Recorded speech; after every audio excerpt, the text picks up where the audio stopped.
Everyone, welcome to the Pontificators program. This is where we just talk the hell out of subject. We just go on forever. We just talk it to death. And so this is also a good place, I think, for people to hang out. And it's like the town hall meeting where we all get to air like our grievances and little slights and news things that interest us. So this is probably the most political I think I get, every week is on Pontificators. So what we're going to do this week is we are going to, Zach Bradley has a NFT education. He's going to educate us. And he's also going to run down, there he is, he's waving. He doesn't have a toga on tonight, so we'll forgive him for not dressing up for the show.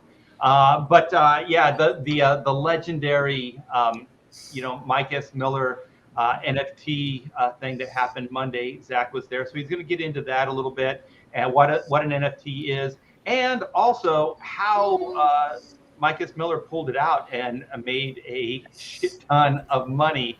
Was it the same night, Zach? It was the span of 24 hours. 24 hours. Okay. It took about 24 hours to sell out, but he's still sold out. So. Okay, and then we got Comic Book Bob here as always. We got Todd Mulrooney, and we have Clint Helinsky, who is going to share with us Pirate Queen 2. Also, we're going to get into Superman gay. And the main reason I wanted to do this is Dean Cain was so eloquent and just wrapped it up in a nice little bow for everybody, why Superman's important and what he represents. And then Clint brought to the table Stephen DeKnight and his little tiff with a CB Chabalski, who, I don't know. I don't know if anybody knows how I feel about CB. But CB Sabolski. He's not one of my close, near and dear friends. So how is everybody? How you doing, Bob? I'm good. Bob, do you have a yellow hard hat? Somewhere, yeah. You do? Yeah, like I have to go find it in the garage somewhere. If you go to the bathroom, like during the show, grab it. Dude, right? I'm gonna have to you have to wait till the next show, dude, man, because it's gonna be really. Dude, it's underneath a mountain of crap out there. I didn't know we needed props. Yeah. Well, I'm thinking. I look at Bob. And I go, Bob looks like Bob the Builder. Oh, for Christ's sake! Overate, like retired. Bob's head. Yeah, he's like the retired version of Bob the Builder. Just I didn't know about that, Bob. Just saying. That was my Viking helmet's downstairs. Bob, I look nothing like Bob the Builder. How dare you? Art is on the ball though. Just any prop he just reaches off screen and he's like, it's just instantly there. I got my prop right next door. Yeah. Boom! Strippers. Does anybody have strippers? Art. No, Clint. That would be you. Oh, man. That's like the Globetrotter that had things in his hair. Just pull anything out. I forget it was Definitely Silent Bob from Jane. So that Bob just reaches in his coat and pulls out like whatever, like a cannon. Does anybody remember Felix the cat and his bag of tricks? Yep. Felix. Yeah, man, you're going way back, Art. Yeah, he's a wonderful, wonderful cat. You'll laugh so hard, your side will ache, your heart will go pitter pat. Watching Felix, the wonderful cat. That was the intro song, I think. I'm old. So I think we introduced everybody. So before we get, we got Dan Frega. Frega. Well done, Art. I don't know what was well done. Grabbing a hat, like out of nowhere. On cue, man. Yeah, hey gangstas. So now we're gangsters. Yeah, I like that though. We got J-Dog. We got J-Dog in the house. We got Joe Bernardo. We got Tiny Baby Sloth Daw. Art, how deep are you going to get into the game Superman? We're going deep. One might say we're all going deep into gay Superman. Balls deep? No. Balls deep. What would Pam say, Art? She would laugh her ass Man, off as much as she could I swear to probably. God. It's like, hold on, let me get my camera. That's Well, some Bob insidious topped shit, me where he man. went elbow deep, so that's I think more rude. Like an animal doctor, man. All right, yeah. If a doctor's sticking his arm up your rectum, that's not good. Like Felix a Dr. is a drug Pole. dealer. Yeah. Was Felix really a drug dealer? Is that true? There was like a was it a Botchi? Is that his name? Movie that was called I think it was called Felix the Cat. It was a different Felix though. Oh, Fritz the cat. Fritz, that's what it was. Oh, Yeah. We got I Pedro. vaguely remember Egg. that one too. Yeah, we Botchi. we got a pretty good group here hanging out with us so far. So before we go any further, I would like to share something that is near and dear to my heart. We got a little business to take care of. We got Black and White Man versus Machine. We just hit a major threshold here. We're at 76,269. We have 12 days left. We have 69. 69, dude. We got 922 backers, 12 days left. So we're quickly approaching that 1,000 backer mark, which is big. It's huge. I can't believe it. Pinch me. Let's play this video.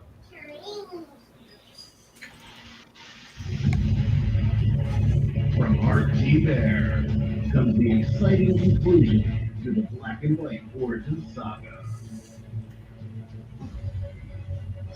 60 pages of pulse-pounding action.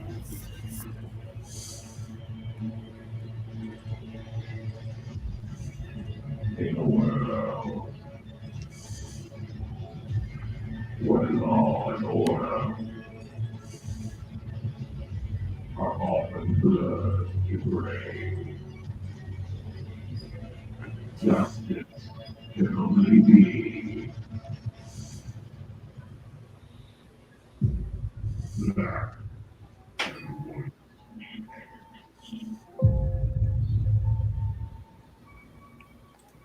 Yeah, you guys come by, back it today. Let's get this thing to 80K. That would be fantastic. Also, I'm just gonna scroll down really quick and show what you guys just did for yourselves. We hit that 75K, which unlocks the epilogue, which are 4 extra pages of story content that Albino Thunderbun, Joe Fulton, and myself came up with. And it's going to rock your world. It's going to be a wrap up to the story proper and give you a glimpse on what the next story arc is going to be. And we just added this 80K stretch goal, which is a UV enhanced. That's an old guy Freudian slip right there. I turned 60 and everything changed. Everything changed. What the hell is this? It's a stretch mark. At the 80K stretch goal, you will get the UV enhancements on the main cover. Only the main cover, but that's the only cover that really matters. No, it's not. I'm just kidding. Because we have the volume 1, second printing. We have the High Octane Adventures by Pedro Eng and Von Klaus. We have this, which I showed off on my live stream earlier, the Joe Bennett cover. With my inks, and I showed off the Kyle Ritter colors earlier. And so this is Kenneth Rackefort's contribution to Black and White Man versus Machine. And of course, here is the main cover. So you guys, the link is in the description. Come by, check it out. If you like what you see, please back the book. We only have 12 days left. I am going to be putting some more art up so you can get original artwork from me. I'm going to do some commissions.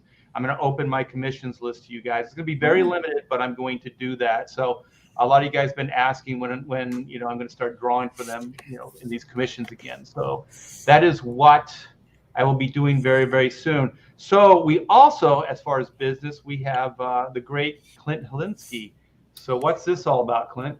Pirate Queen Book 2, baby. It's on like Donkey Kong on Friday. Mandy's writing, I'm drawing. 60 pages, full color. Both stories take off from where book 1 left off. Mandy wrote the awesome Commandant Raylo story. She's a blue-haired. Maybe she looks somewhat familiar to some people, but she's Commandant Raylo facing off against the Pirate Queen. So we kind of left the Pirate Queen in dire straits in book 1. Book 2 takes off right from there. Just a lot of fun sci-fi action space pirate adventure with a whole lot of booty, a whole lot of treasure chests in every direction as far as the eye can see. And not a one stretch mark. There's no. There's no stretch marks on these girls. This is these are the girls on Saturday night, not Monday night. This is Saturday night at the strip club, not Monday afternoon at 2.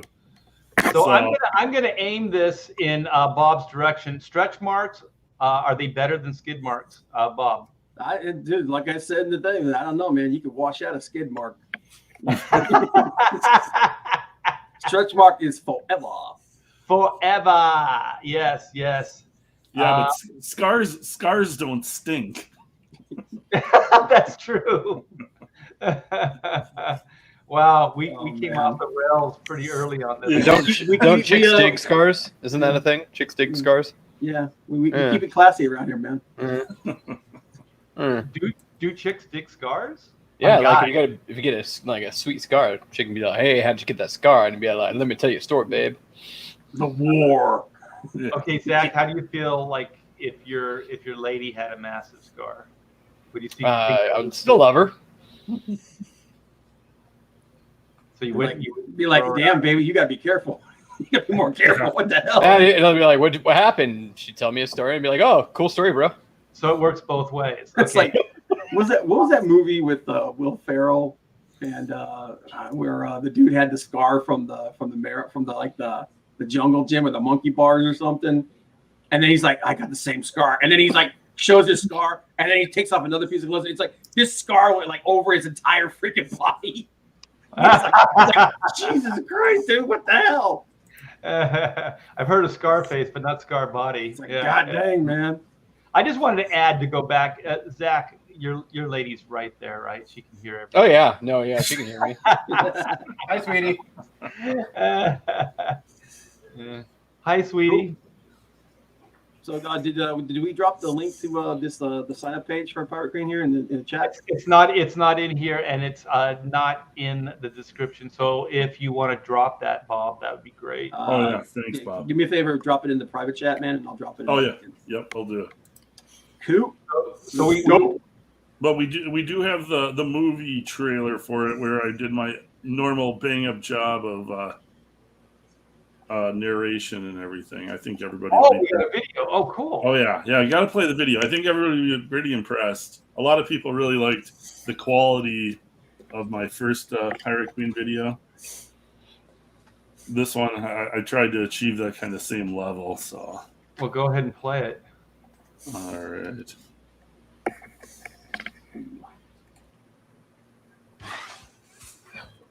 It's a great logo. Dive into adventure with the Pirate Queen. Plunge your sword deep into that pirate booty. Stare in awe of that magnificent pirate chest. The Pirate Queen races across the universe in another all-out, action-packed galactic adventure. Don't miss out. The Pirate Queen. Nice. I'm getting a lot of calls for voiceovers after everybody seeing this. You should just make a video and just yell, "Boo!" Yeah. That was the earlier version. But I thought maybe I needed to add a little bit more content than that. I liked the magic coming out of the cleavage. That was very, very nice. Yeah. Oh, thank you. I was pretty proud of myself there. Yeah. That just came to you, right? Exactly. Where should I have all of these sparkles shooting out of? Cleavage. Her cleavage, of course. Of course. The cleavage. Where else would it come from? The place of power, man. The place of Power, yeah. power. Well, very good. Yeah, you guys go sign up for Pirate Queen 2. It's Clint Helinski and Mandy Summers' new book. And you're going to launch this Friday, right? Yep, we launched this Friday, so definitely sign up for the mailing list because that's the only way to get the secret discount tiers. So yeah, jump on that mailing list, and hopefully we'll blast off Friday and have a great opening weekend here. That'll be awesome. And I'll probably be sharing that out and talking about it as we get closer to that Friday. So, Zach, you want to get into what an NFT is? Oh, where do I begin? And what happened Okay. with Mike S. Miller on the show, All and how right. you guys turned probably one of the worst debacles into one of the best. Speaking of booty, Yeah, bounty. That bounty, man. that bounty. So, in short, an NFT is a non-fungible token. Yeah. And what that means is that it is a unique token that's minted onto the blockchain, and there can never be another token like it. It's completely unique. It's a way of making something digital completely unique. So, if you have your art, let's say, you go and you buy a print, and you get that letter of authenticity with that print to make, to let everybody know that it is worth this much. If you were to take it to like a museum or something and they wanted to buy it from you, you have that letter to show that, oh, this is worth $30,000, Well, the NFT does the same thing for your art. It authenticates it.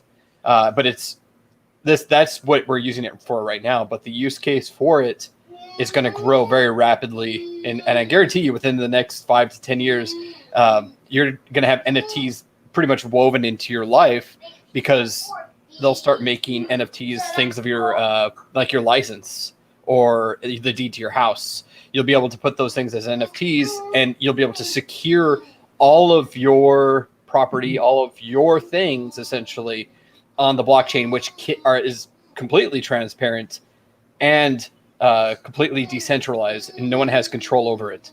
So it's a great way of verifying and protecting your assets in the and Right. Correct me if And I'm wrong. The So way it's- you pay for these, it's all the cryptocurrency, yeah. and that type of thing. So Yeah. And So then, go ahead. So the way that works is there are different blockchains, like an Ethereum net, which is the main blockchain. It's called mainnet, and you use Ethereum to basically pay, and you call them miners, but basically what they're doing is they're taking data and they're processing it onto the blockchain, and that's what mining is. So what you pay is you pay them some Ethereum, a gas fee, and they will then take that info, they'll mint it onto the blockchain as a permanent token, and then you have ownership of that token, and they call it metadata, but it's like the contract behind it. You can verify that contract any way you want. And the cool thing is what they just implemented. Mike kept talking about the contract. Yeah. Before we went live. Yeah. Okay. Yeah, and the contract is really important because it's basically the set of rules and commands that this token has to live by while it's on the blockchain. Okay.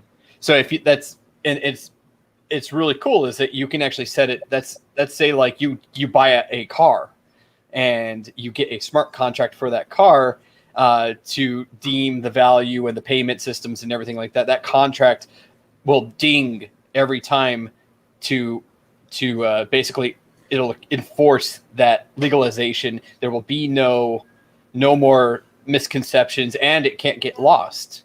Like let's say, something happens to the bank that it's at, burns down, something happens, and then you lose a lot of records and whatnot. You can't, that won't happen. It'll protect the sanctity of the contract. And in the same way that, we use a notary to verify things.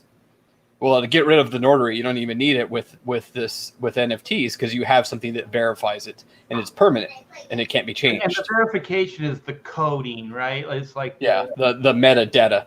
And I'm trying to, every time I do this, I'm using the crypto terms, but then I try to verify that, like, it's like what what they mean by that is this. You know what I mean? So it's metadata, but yes, it's the coding behind. It sounds like Yeah. video games to me, like because when you play video games, right, you can get rewards, and there's actually stores where you can buy things like, if you need an axe to fight your battle or whatever, you can accumulate X amount of whatever the dollars are in the game, right? And then you can purchase, you can purchase things that you would need for the next quest or whatever. So to me, because I don't quite understand it, it just seems like a video game to me. Yeah. There's going to be video game. There is one already, but there's going to be plenty of video games built on the blockchain that your rewards will be tokens NFTs. or coins. Yep.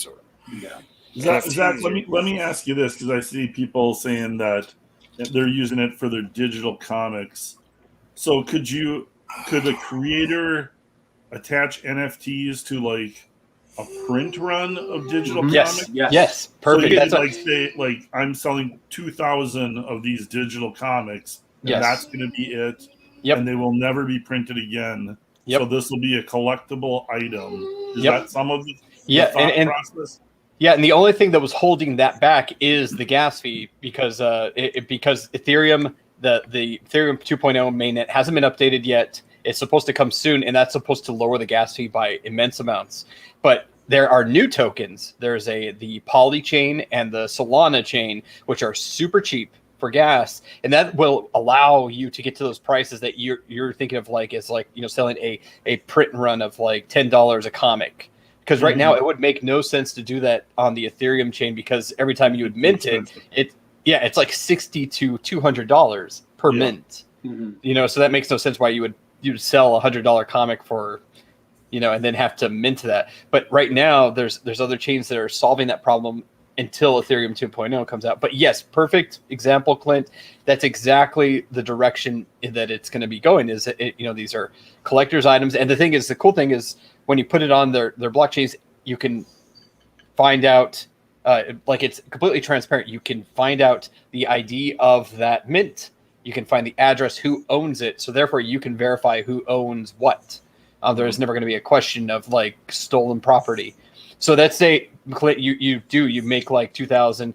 They all sell out, but then you see like someone doing like PDFs or copies or other things like that. You can literally skip the legal process of having to go to a lawyer and stuff like that, because you will have all of the data that shows that you are the owner, like you're the artist, that this is illegal, and literally it's like instant action can be taken with a judge. You don't even have to, it skips a huge amount of the legal process. There's no trial. It's great. Yeah, can you find one of those sites, like either Mike's site or I got you. Site? And so because I think if people saw, what these sites were, because I remember when you were over at the house and you showed me that made a big difference of what they're actually purchasing and how it works. I think you were saying it's kind of like a trading card. They're like trading cards. Yeah, a way to think about it is that's a good way to think about it is like a trading card or an action figure. Here, there's the link in the private chat. Can you just grab it and then just I got it here, okay. And I'll just post it up. Okay.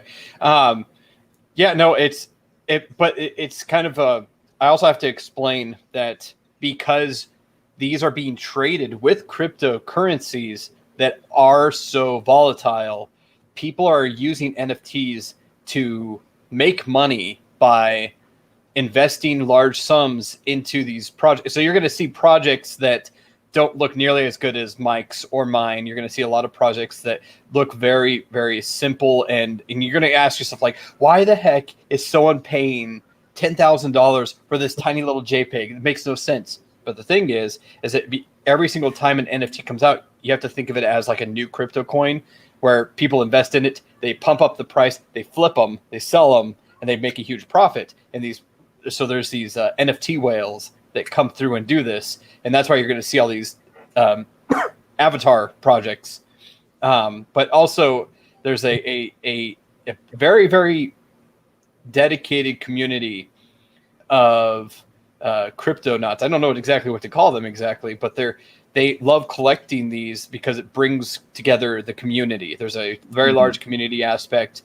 And so And the thing also is some of these projects are using the NFTs to actually do things called staking, which is basically putting you in a pool of other people to earn rewards so you can actually make money off of owning certain NFTs.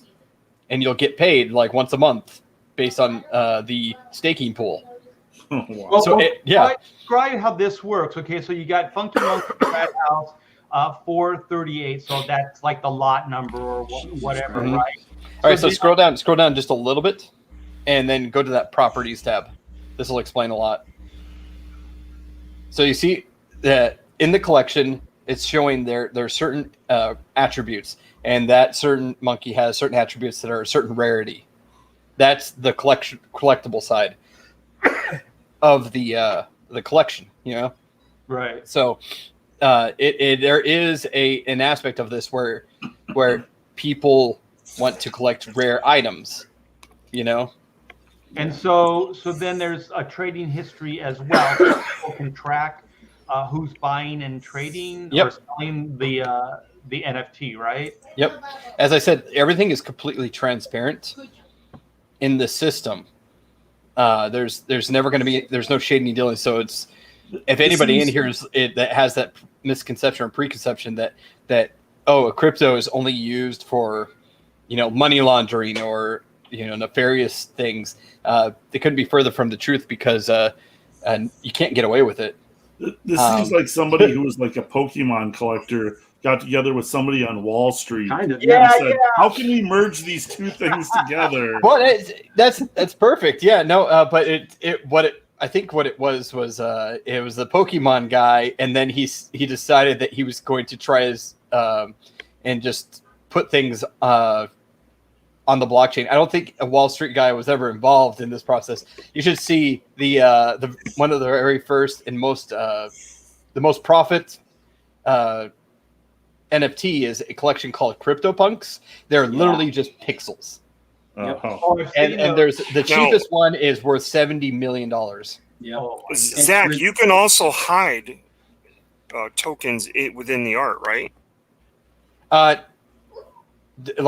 Embedded into the metadata. Yes. I haven't seen that yet. I've seen people embed like secret codes that allow you to obtain other secret NFTs, but I haven't seen anybody actually encode coin, because in order to do that, it would have to be into an app. I don't think you could actually do that without. And even if you did that, it would still be tracked, because you would have to have the wallet data for where those coins are going to come from. Well, for instance, Coinbase is going to be coming out with their own market. Yeah. So, from what I understand, you'll be able to put coins in there. Like you have some Hedera, but you want this to be bought with Bitcoin. So you're putting a transactional thing in there also, along with whatever the NFT happens to be, whether it be art or whatever. But you're saying, I have this, but I want that. Well, that's just coin swapping. Right. But it'll be within the NFT. No, that's not what NFTs do, though. No, I know that. I'm just saying that's one of the things that's coming with the ability when they start hitting, each exchange has its own marketplace. Yeah, but see, the limitation is that there's only certain coins that actually allow you to print onto the blockchain. Yeah, and that's the problem. Is if you can't just use any coin. Right. There are Ethereum tokens and other things that are other tokens that came out since Ethereum came out that were using that blockchain. Yeah, that's what I wanted to ask you too. Like this Ethereum, what is the value of that? Because this says current price. Is that the Ethereum? Yeah, that's Ethereum. And just to let you guys know, Ethereum, and then it's worth $3,600. Yep, that's exact. Yep. And by the way, it's actually worth $3,610. It went up $14 in the last half hour. Yeah. Wow. Actually, in the day, it went up $200 in the past day. Yeah. So. But I'm just like, just since we talked about it, it went up $14. Mhm. Yeah, so this is owned. This particular one is owned by Sammy Buzzard. Is that right? So then, this is what he would resell it for. So you could make an offer and you could buy it off. So this isn't necessarily being sold by Mike anymore. This is sold by a customer, somebody who owns this actual piece. So is this one of the NFTs that Mike did? Yeah. Yeah. And the cool thing is that the way he went about it is he had a team that could write a contract that would basically allow him to input a bunch of assets and it would randomize. So he didn't draw every single monkey individually. He drew the attributes and then had a program that basically randomized the output. Just added the certain like layers on the image, and then every time someone minted, it would just randomize, mint to that one, randomize, mint. He drew a bunch of monkey faces, and then it would throw in the background and like little other aspects of it holding something different. Yeah. So that's Jesus. Yeah. All these togas. Is this why you guys had togas on? Yes, it's because the whole entire Funky Monkey is based off of Animal House. Animal House, yeah. Yeah. So, their toga party, and this was the toga party. So I got to hear. You said so. Mike's thing went bad, and then it went good. Okay. Yeah. Let's get into that story. That's the real story. Yeah. Okay. So, what happened was the launch was supposed to be actually an hour earlier than it launched, but they found a bug, the dev team, and they had to sort it out. And when they finally got it sorted out, they launched the test dev version. And when you do a test dev version, you put a very low amount so it doesn't cost anything to test it. And they accidentally put that one live with the low amount. And it was supposed to be. It wasn't Mike because it wasn't Mike. It was not Mike's fault. It was not Mike's fault. Oh my God. He had a dev team, and they accidentally launched the wrong contract, the test dev contract, with the 0.0001 or 0.00001 Ethereum, which is an equivalent of 36 cents, about. And so it should have been like 3,000 or something. He only sold 251 of those because a lot of people were like, I don't know what's going on. I'm not going to buy this, but some people. FOMO'd in, and so there was 250. Yeah, there was 250 monkeys minted, and now so before it got shut down, and then it got shut down, and then they redid the contract, fixed it, and then launched it, and then he went on to sell 750 within 24 hours about, and that equates out to 75 Ethereum. Which is how much? At 3,000 plus. It was about $250,000. $250,000. Jesus Christ! In one day. Yeah. Pretty good, Mike. So I know that you drew some of those monkeys for Mike as well, right? Yeah, no, he has another set which are completely custom, tailored to specific people, and we were doing that to help him. It was kind of like if you had to think of a Kickstarter, it was like the Kickstarter phase where it was like the pre-funding phase, trying to get the project put together.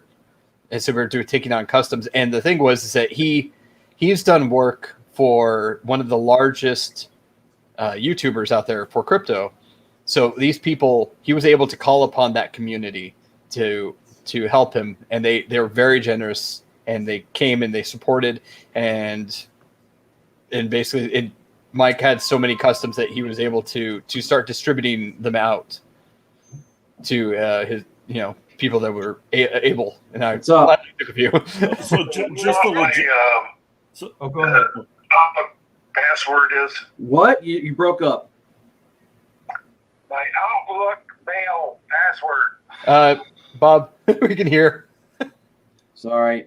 I didn't know what that was at first. It sounded like Clint. I just didn't want anybody. He was asking for a password, and I didn't want any passwords to be set online. So the thing is, Zach, that then there's an exchange, right? So there's this Ethereum that is that's cryptocurrency, that's digital money. And so then what you do is that you told me this when you came over, there's an exchange, right? So there's a place that you can go, and then it's like kind of taking your Canadian money and kind of turning it into dollars or whatever it is. So then there's like this exchange, and then they turn it from the crypto into cash, and then they deposit it into your account or your bank account, right? And then you can spend it as cash. Mm-hmm. And then the Ethereum or whatever, or this cryptocurrency, there are some places that will accept this like cash. So you could go to different places and you can spend this like dollars, right? Yeah. And it was actually pretty cool. Is that I didn't even know this, but Mike let me know that he actually has a card, like a crypto card, where all he has to do is he can go on his phone and then exchange on his phone, like from Ethereum to USDC, which is the United States dollar token coin. Okay. And he could exchange that, and then you can use that card to buy things like anything, as if you're buying, with a credit card or a check card. So it even took out a step. It's like you didn't even need a bank for it. So I'm going to look into that, because especially with this new stuff going on with the $600 transaction with the banks, I'm trying to get my stuff out of banks. I don't want one to of the things, bank. I mean, obviously this whole crypto thing is really about use. If one of these things if all of a sudden Amazon says, hey, we're going to accept Bitcoin, boom, game over, because now it has a use. Bitcoin has a use in El Salvador, and there's other places that Tesla will take. You can buy a Tesla with Bitcoin. So Bitcoin has a use. It's the only thing that really helped it keep going, because it really is a storage coin. It didn't have any, like, they're trying to build a layer underneath it. Like he talks about Ethereum too, because Bitcoin doesn't have a net. It's basically a storage coin. Right? Yeah, So, it's a store of value coin. Right. So if one of these coins is eventually accepted, like Hedera has a connection with Walmart. Once the day Walmart says, hey, we're going to take Hedera as money, you can purchase whatever you want at Walmart with your Hedera, game over. Because that's exactly what this is trying to be. Like he said, get rid of the banks. We're all on a level playing field. The peso, what is the peso worth, right? But if you have Hedera, your Hedera is going to be the same as my Hedera, and the same as the Mexican Hedera, the same as Russian Hedera. And that's what this is really all about, is a level playing field for everybody. Yeah, but they're going to have to explain it way more clear to the layman, because, like, I'm getting bits and pieces of what you guys are talking about, but, like, a lot of it's still, like, the whole transfer of it to being worth a US dollar is a little fishy to me. Eventually, that won't have anything to do with it, right? Because once somebody says, we're going to take this as currency, what is the incentive for that company to take it as currency?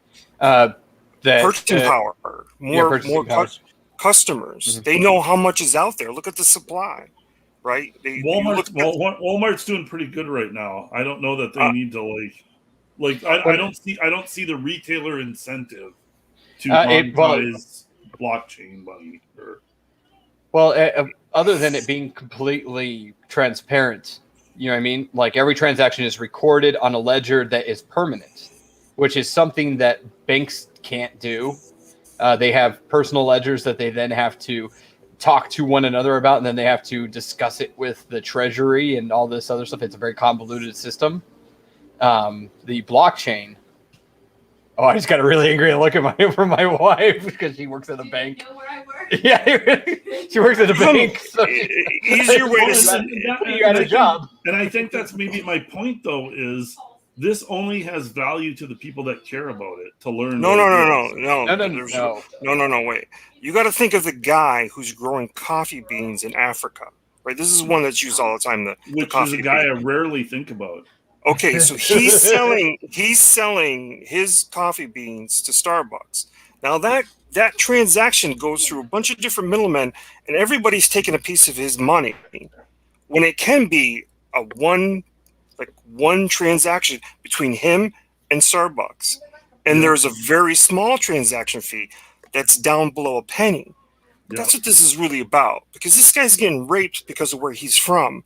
Whereas in Chile, they're not. Even with what you're talking about right there, then that guy that's selling the coffee beans still needs someplace where he can spend that cryptocurrency. His phone. That's where the retailer. His phone. Your phone will be your bank. All your money will be in your phone. It'll all be digital. But people have to accept that as money, and not everybody. People accept the dollar as money. It's just, right. And this is the thing. But that's already been listen for a long time. But listen. It's not been that long. It's not even been almost 100 years, really, since U.S. currency has really been established. Yeah. These things come and go very quickly, and cryptocurrency is the next level. Let's put it that way. It's the next step in this. It's the next wave we're going to go. I see what you're saying, and I see them building the base, but like I don't know what I'm asking, and I'm not even like denying anything you're saying. I'm just kind of coming at it from a different point of view. Is like what would be what is it going to take for just everyday, like going to the gas station, going to the grocery store, just everyday stores accepting that as currency? Like I mean, you're gonna have to build up to that, but like what will it take for that to be Walmart or Amazon? That's all it will take. Wait, you have different ways. All it'll take is one of those. You have different ways of paying for things now. You have checks. You have all kinds of different credit cards. You have cash. There's all kinds of different ways to pay for things now. So it'd just be one more way to pay for something, versus I think where you're going is like if it's going to replace something. Maybe eventually it would, but I think it's just one more option, another way to pay for things, which is just like paying by check or cash or using a credit card or a debit card. So we're closer to it replacing it than just being another thing. I'll tell you that, because they won't tell you how widespread COVID was with the money. In India, absolutely huge. A lot of the cases of people who got COVID got it from their money. So replacing it is quicker than you think. Yeah, I want to address this, but at least actual currencies are backed by something tangible. Not really, because they're US dollars backed by nothing. It's a fiat. That's what fiat means. It means it's literally backed by your trust in the fact that you think that it's worth something. It's exactly that's what I was going to try and tell Clint, is that when you take your money and you put it in a bank and you go online and you look at it, it's just a digital number. It's not really there. It's not really cash. It's just a digital number. It's no different than a cryptocurrency at that point, because it's all in your faith in it is only there just because someone says someone with more authority says that it's worth something, and then you have to put your trust in that is going to be worth something. Well, let me back up. There is the what is it? Your wife? FIDC. FIDC. The federal will insure X amount of money in your account, 100,000, whatever it is. But the thing is, when the stock market crashed, way back when, and there was a run on the banks, it's going to be the same thing. They cannot if the shit hits the fan and we have a situation like the stock market crash or whatever. The thing is, it's an illusion anyway, because if everybody made a run for the bank like they did then, there's not going to be enough payout to pay everybody out. Exactly. There isn't going to be that. So if anything, time has showed us that this is all an illusion anyway. It's not really. It used to be the illusion was it was backed by gold, right? So for every dollar there was so much gold that was in Fort Knox or whatever the whole thing went. But then that was overturned. That doesn't exist anymore. They used to be, what were they? They were promissory notes. So it was a promissory note against gold. So you had $1 and it would be worth X amount in gold. So the promissory note was I think you could exchange it for gold. So the gold is what had the actual value. The piece of paper was just a representation of that gold. So, but that doesn't exist anymore. So this doesn't seem like it's that much different. It's not. All the There's video only games. there's only one thing to be. Earlier stages. No, it's a lot further along than you think. There's only I'm one thing to skeptical of worry that. about. I guarantee within the next 5 years, it'll be like mainstream. If you're thinking it's really far, it's less than 5 years. It's mainstream. But there's only one thing to worry about. There's one thing to actually worry more about. than one thing, but No. It's when the government says no. Here in the United States, we're going to use what's called the FEDCOIN. Yeah. Then you're fucked. Yep. Oh yeah. That's because it's their way of basically controlling it. Yep. And yeah. That's the big worry. Look up the digital dollar project.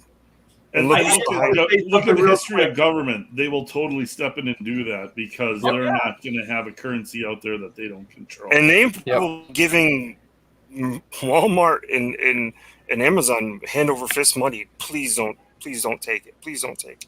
Please don't take any of these. I guarantee they are, because they know that's all it'll take. Is just one big chain like that, and it's completely boom. It'll just be a trickle. It'll be like dominoes. Yeah, and like the average person will have faith in like a federal Bitcoin as opposed to this, whatever random. Well, that's saying why were these created? You got to look back to why these are even created, because they don't like the greed and corruption that's been going on in the banking system. You used to make money off your money, and you don't anymore. Yeah. But you can because if you invest in the Bitcoin is kind of like if you put your money in the bank and then you get interest. You can collect interest in Bitcoin. So the amount of what you purchase it at, it can go down, but it can go up as well. Exactly. So it's a little bit like stock market as well. So if you buy X amount, it's kind of like a stock. So it can go up, but it can go down as well. And eventually it will stabilize to the point where literally it's going to be like the volatility will be pretty much non-existent because it is a finite. Unlike what we have right now, this fiat system where it's infinite. There is a finite amount of Bitcoin. There will only be 21 million Bitcoin ever in existence. But the thing is, it's going to take us the next 150 years to mine it all. But it's a finite number. I want to eventually the volatility will just stop. It'll just stop. It'll be worth a certain amount, and it's not going to go up and down really much. And at that point, though, then that's going to be like the ultimate store of value because it's something that you can have a backing. I know it's hard for a lot of the audience to be like, yeah, but it's digital, and digital isn't real or anything. You know what I mean? But neither is your dollar. I mean, as I said before, once you put it in a bank, it becomes digital. It doesn't mean anything. But you said a word earlier, faith, and like people have faith in what you're saying in their bank account, even though it's a digital number. I don't think enough people yet have faith. No, yes, and that's where I'm saying is you need to gain a lot more mainstream faith in this, and then it'll shift. I can see it, shifting and becoming an option for people. But I think think how crazy this is. Think of how crazy this is. 10 years ago, Bitcoin was worth what? 200 and something. 10 years ago? Yeah. 10 years ago? I think so. It's only been around. Yeah. No, you're right. I was like 10 years ago. I had to think about it because I'm a lot older than I was. But yes, and it was $200. Now it's worth $57,000 right now. Just one. Well, I want to 10 years. I had a poker table in Las Vegas about 8 years ago, chirping in my ear about Bitcoin, and I just wanted to play poker, and I was drunk, and I didn't understand anything he was saying. I wish I would have listened. I know, but what I'm trying to say is that the time scale for these things and the adoption rate has grown. Like, think of how much market cap had to be pumped into Bitcoin between those two times to get it to 57,000. You know what I mean? We're talking as a guy who doesn't understand Bitcoin, let's say like let's say a couple of years back I had bought Bitcoin or one of these versions of Bitcoin, and all of a sudden today now it's worth like $50,000-$60,000. And you were talking about that card earlier. Maybe that's how you do it. But how do you change that into actual cash? There's It's not hard. That's not hard. Changing it. There's an exchange, and then what they do is it's like if you go to Canada, you have your money, you come here, they'll exchange your Canadian money for American dollars. So what there is there's an exchange, and they'll exchange your cryptocurrency for dollars, and then they'll deposit that in your account. So it's kind of like I remember when I was talking to Zach, I was saying it is like poker. You get your chips, right? So you cash out. So your chips aren't actually dollars when you're at the casino. They represent dollars. So then at the end of the evening, you go cash out. So it's kind of like that, where you can cash out, but also it has value, just like the chip It has does. value. Like the dollar does too. A year ago, a guy tried to, I think it was a little more than a year ago, a guy tried to change $1 billion worth of Bitcoin into fiat money. It took 13 days, and it cost him 130 million. 128 million. So there is a problem, and there is a problem with Bitcoin. A lot of these other ones don't have that problem. 128 million isn't too high a price to get $1 billion, though. But why did it? A lot of the reasons why these other ones are better is why did that happen, and how did that happen? Because Bitcoin's transaction process is so slow compared to other blockchains that it took that much power and energy and expense, and that is the problem with Bitcoin. That's why it's used as even though they came out recently with a subsidiary with the Lightning Network, and it does make the transaction fees a lot smaller, and it's much faster and stuff. It's still not part of the Bitcoin. It's that as Todd said, it's the underlying feature that they put in that was built underneath. But there are much better coins for that purpose of being an actual currency. Yeah. I wouldn't say Ethereum is good, but I would, because Ethereum, if you had to think of Bitcoin as gold, Ethereum is oil. Yeah. Ethereum fuels the blockchain, and there's an infinite amount, even though they have just implemented a way to burn it so it doesn't get too out of control.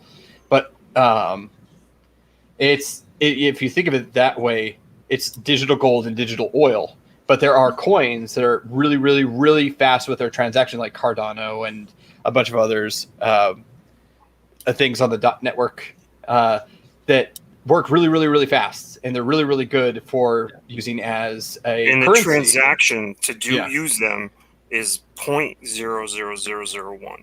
Can I ask one more dumb question? Okay, you can ask all of them. Yeah. So there's Bitcoin, and then there's blockchain, and there's Ethereum. So you said Ethereum is oil, Bitcoin is gold. What is blockchain? Blockchain is the network they run on. Yeah. Oh, it's and Bitcoin doesn't run on those. Right. What's that? Yeah, Bitcoin clarify. Doesn't run on them. Okay. But a lot of the other ones run on a block. And there's different kinds of Bitcoin, or there happens to be, because there was an issue, and then they split into like wrapped Bitcoin. It was ridiculous. That's why Bitcoin has such a problem. But don't be surprised if one day they don't take one of these tokens and say, okay, it's backed by gold. Then it'll have the, whether it's a gram or an ounce, it'll have the price of. The thing is, I think most investors right now are just buying some. You know what I mean? Just like stock, just to see. Like it's a speculator thing at this point. If you, I wouldn't say that anymore, Art, because it's already. You have a whole country that's adopted Bitcoin as a currency. You have another one. Panama is currently in the process of doing the exact same thing, and so is the Netherlands. The Netherlands wants to adopt it as a currency, even though it shouldn't be. But it's showing that there's large enough interest, and the value is there to convince countries to do this. And let me say, from my point of view, what makes sense is to just buy some. Just like it's stock, so you're just kind of buying something, thinking like, well, maybe it will, maybe it won't, just to hedge your bets, and then just to see what happens. Not to get in over your head or anything like that, or put too much energy or faith in it. At this point, for somebody like me, it just kind of rounds out your portfolio, as far as your investments. So that's the way I would be looking at it at this moment in time. The NFT aspect does kind of interest me in the sense, since I'm an artist, you can assess a value. Jose Delbo, who I did my first work at Marvel with, that guy's a multimillionaire because of his NFTs. So there is some serious money to be made in this area. Yeah. But I remember my grandfather who played the stock market. He said, if you're gonna play the stock market, play the stock market. What he meant by that is he meant you have to be engaged every day. You have to watch trends. You have to follow all this stuff on a regular basis, and that's what Zach does. Zach follows this. He does that with crypto. Right, with crypto. Right, he treats it like they are investments. I mean, every day he's buying, selling, he's doing, he's hustling around. And so that's why for me it would just be a casual pursuit, because I don't have that kind of time. Well, it sounds like Mike did his research with the NFTs. Oh, yeah. Even though it got screwed up a little bit, it sounds like it went well for him. Yeah. But here's the thing. That's the other thing about NFTs. That they can literally turn anything into NFTs. Right. There are musicians that are creating musical NFTs. There's what's his name? What's that guy's name? He's a musician who's creating a TV show, and to be able to watch the TV show, you have to buy the NFT to be able to watch the show. Yeah. And the NFT is just the programming, right? It's just a way of securing whatever the product is, right? Yeah, it's a way of verifying that you own something, basically. Okay. So it as Bob said with music, it's going to revolutionize the way artists distribute their music, because they can all of a sudden get rid of like the middlemen that are stealing like 50 to 60% of their income. Yeah. They could make a smart contract where they basically get all their income, through these, and it's going to be very secure. That's what's really controversial. That'll be huge for musicians, because William Shatner just sold an NFT of his teeth, of an X-ray of his teeth. Mm-hmm. Dude, you can literally make an NFT out of anything. Yeah. That's hilarious. That is so Shatner went to space today. Shatner's awesome. Yeah, he did. He went to space. I watched it this morning. I don't know if I would have had the balls to do that. I wanted to ask, how long are they back now, or are they? He went up this morning at about 10 o'clock. It was the whole trip was probably about 11, 12 minutes. Oh, that's what I thought. They shoot back straight up. They go over, I think it's, what did they say? It was 136,000 feet or something. 162,000 feet is the level where it actually, there's qualifying levels of how far you go up to where it actually counts as you're in space. Yeah. So they went up past that point.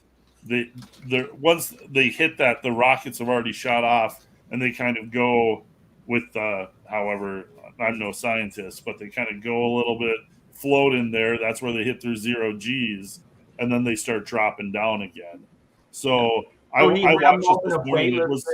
They don't even go above lower orbit. They all had big windows. He said it's in low orbit. Yeah. He said, he goes, everything was blue, everything was blue, and then all of a sudden you hit the black, and it was everywhere, and it was like you knew you were in space. So it was neat to see him do it. Yeah. Mm-hmm. Yeah. But and then like just to get back on the NFT thing, there's companies like Nike are going to start using NFTs to because the sports shoe market is so lucrative. And it's a collector's item too. Yeah, they're collector's items now, and some of them are worth tens of thousands of dollars. They're going to start using NFTs as verification of them, of the authenticity of them, because there's a huge black market for knockoffs. Oh, well, okay, so it's what's his name? What's his name? How do you say that? It's Stravaco. Stravaco.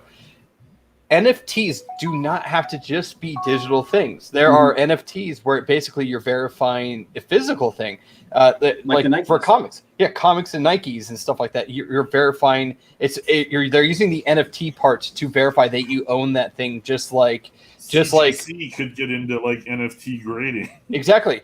For comics and whatnot, it's the same thing as getting something minted in comics. To verify like what it's more worth. Value because it has the NFT attached to it, and people will like say that's a higher standard than just if you got a CGC grade and a CGC NFT grade. People are going to say, "Oh, that it's got the NFT attached to it too. That gives it a higher value." It's a certificate of authenticity. It's a certificate of authenticity that you have that you can verify stuff. And also, just as far as cryptocurrency, when you can buy a Tesla, with cryptocurrency, then it does have tangibility. You can buy, something that is something you can verify physically, you can touch, and you can, have around you. But I know what you're talking about, man, because we live in this world that it seems one way, but when you really think about it, and I hope we touched upon it, is that it's all an illusion anyway. Like all of our currency. When they can go and they can print money at a whim, when the government can do these things, there isn't a whole lot of value to it anyway. It's much better not to think about that, though. I know it's scary, right? La la la la la la la la la la la. It's like definitely arbitrary, and it's not like we're setting the rules, but this seems like a currency or a way of commerce, for goods that is more for the people. It's more like people driven. It's not like a bank. And the reason, like I always thought this, like the reason banks have to exist, and the reason, in my day, they would have these big institutions, they'd have these big banks, and they would look fancy and all this stuff, is because they needed you to trust them. They had these big vaults, right? They needed you to trust that you put your money and it's going to be in that vault, right? Your actual cash is going to be in that vault. Well, modern banking, none of those things exist anymore. It's all just a ledger. It's just, they're investing your money on the stock market. They're making money off your money. Like I said, if there was a run, if there was another kind of stock market crash and there was a run on the banks, I seriously doubt if they would really have enough money to pay out everybody if there was a run. So these things are all kind of an illusion anyways. So I don't see it as that different as the way it is now. The only thing that is off-putting for me is that, there's Ethereum, there's all these like code words, you know what I mean? It's like when I watch sci-fi and like sometimes or like fantasy, when the names are too out there, I can't relate to it anymore. So like if this were more like, I don't know, not Ethereum and all these other things. I agree. There are way too many. Here's gold block Bitcoin. Well, here's the thing. Like this, like everything else, is going to evolve, and it's eventually going to settle into what it's going to be. Well, the other thing I would say is it's probably very generational. Like me and Art are way more skeptical of it, but younger people are going to wrap their minds around it more, and it's going to become more accepted. I have a question. That's what generational means, Todd. Yeah. So I have a question. When social media, what, Clint, is he did it to hurt you and me. So you know what, Todd? You know what, Todd? I'm old too, and I learned. But I have a question. When social media first came around, how skeptical were you all exactly? But now you can't go a day without using it, and it's only been, you know what I mean? It's not that old. Yeah, I think it's going to have. It's going to be like anything else. It's going to have some fluctuations. It's going to have some issues and whatnot. But eventually, it is going to become a standard. Exactly. I mean, think about this. Most money today. We talk about like we want things to be physical. Most money is backed up by nothing. Most money is digital now anyway. It's on your head. This is just like the next step. Yep. It's conditioning. The unfortunate value. Yeah. The unfortunate aspect is the banks that are using greed and corruption to try to go, ooh, if we go to this, we'll be losing. Well, what will they be losing? Every time you use an ATM that's not your own, you're paying $3.99.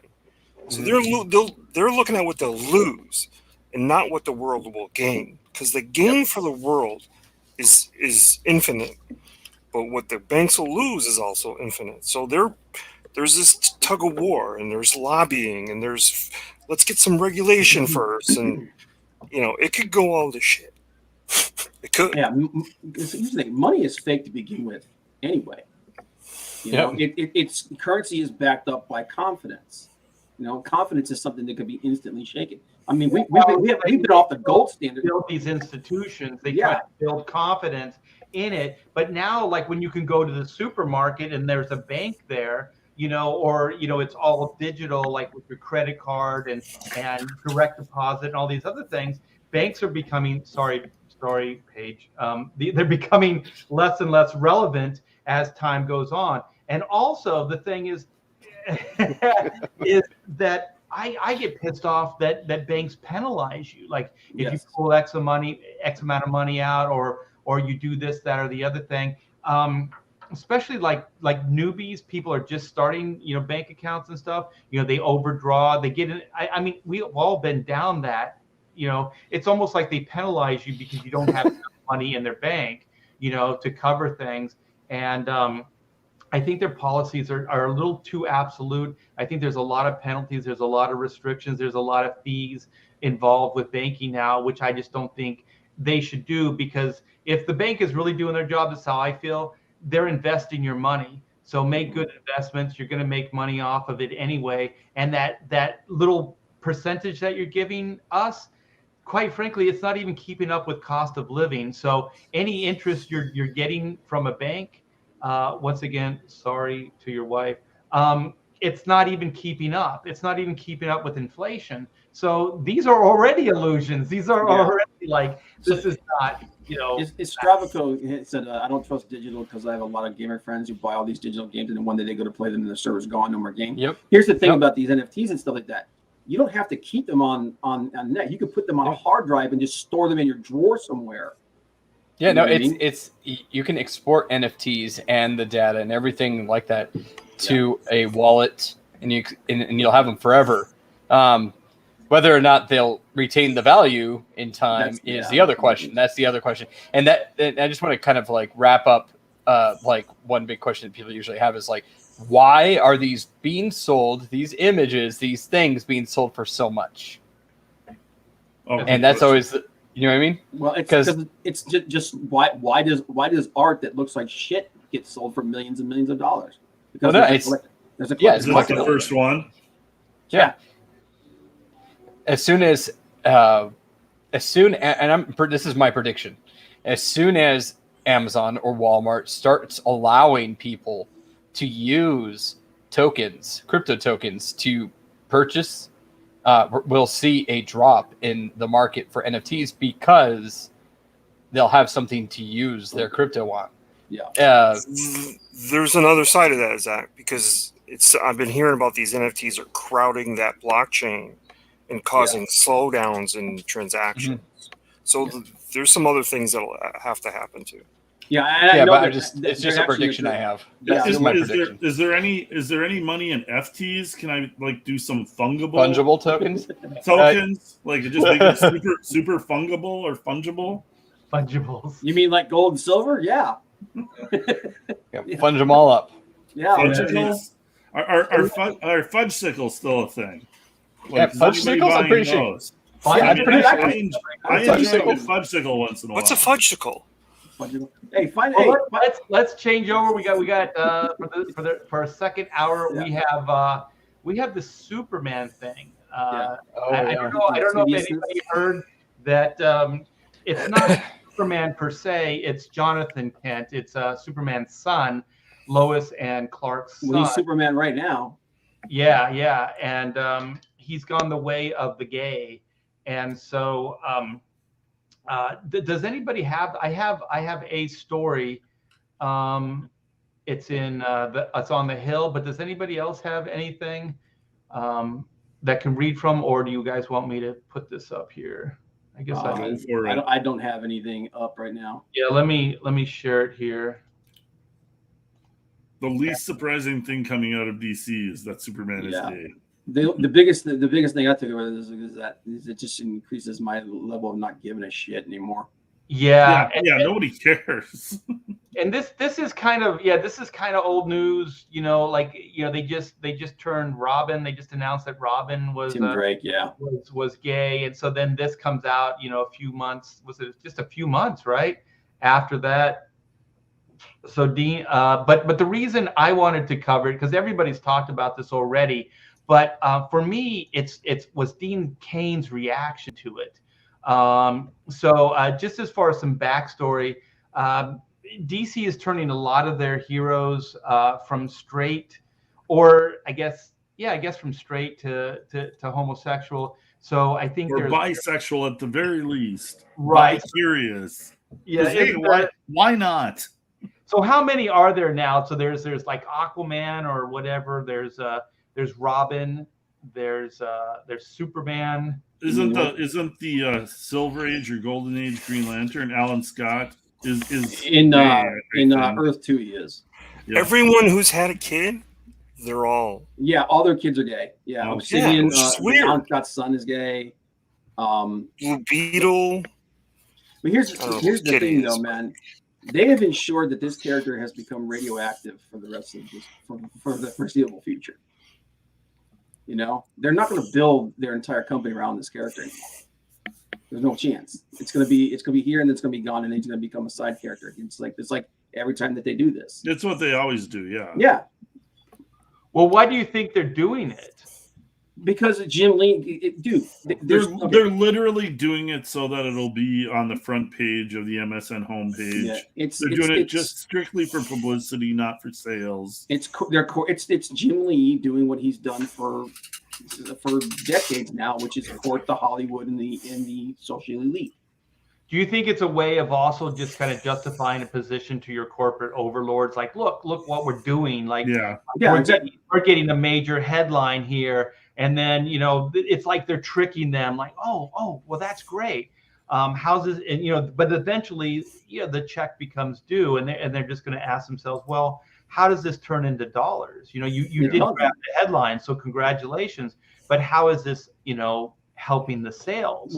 Which I think any business, that's their bottom line, right? We've talked about this multiple times, man, about how Jim Lee for forever now he's not really in the comic book business.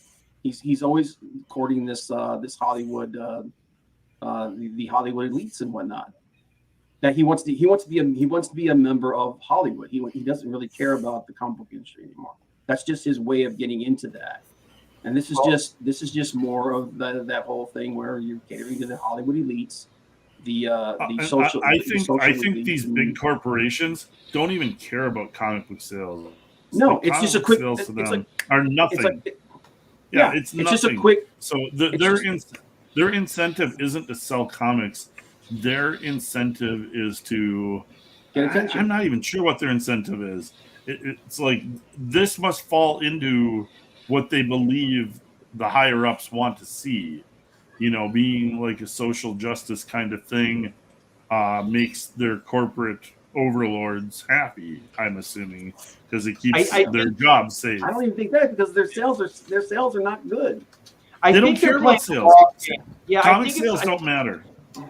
I think it's long game. Like as we talk, I think these Hollywood, these people that are the more extreme left, the progressives, are looking at it as it's a long game, because what I think they're doing is they're giving up short-term gain for long-term. So it's like in the long run they're going to amass power. So right now they're giving up some profits, but if they can achieve what they want to do, then eventually it's power, and power will equate money beyond where they're at now.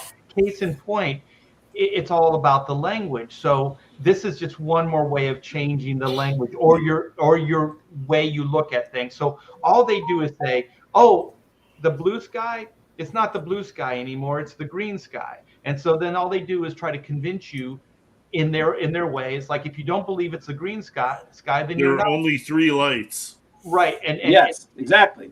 Yeah, that's exactly what it is. There are only three lights. is so like Superman is being exchanged for this other Superman, right? And so if you speak out against it, then you're a homophobe, you're whatever. But in the long run, they're gaining power because they have power over you. They have a way to shut you down. They have a way. It's like the Emperor's New Clothes. They force you to see that dude's got clothes on when in reality he has nothing on. You know what I mean?